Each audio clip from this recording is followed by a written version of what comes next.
7月24是國際自我照顧日，會選這日是因為一禮拜7天，一天有24點鐘，攏應該愛重視家己的健康。因為咱台灣社區的藥局是真普遍咯，有一份調查說，迄是講，敢若6.7%的人會去諮詢藥局的藥師哦。所以健保署就呼籲民眾，甲健康藥啊相關的問題，攏會當先去問社區的藥師。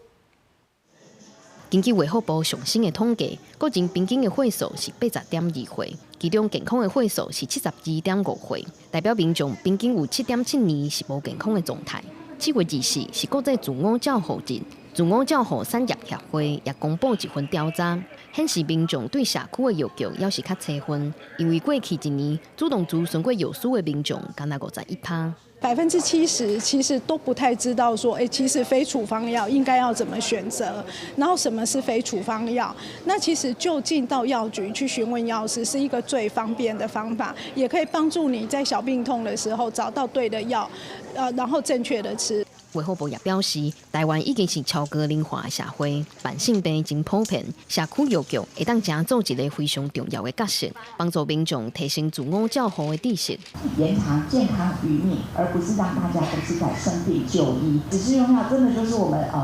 要透過藥師指示，然後呢，社區藥局扮演非常重要角色的地方。那能夠正確的使用這些知識呢，才有辦法在健康勢能裡面做好自我的健康管理。協會調查也發現，敢若6.7%的人會把社區藥局的藥師當作頭一個諮詢的對象，所以協會在7月24國際自我照護日進前提出呼籲，鼓勵民眾把社區的藥師當作是好厝邊，讓藥局加做守護健康的第一線，真正讓7月24自我照護日做到一禮拜7天，一天24點鐘，攏會當重視家己身體甲心理的健康。記者歸由記者桂玲台北報道。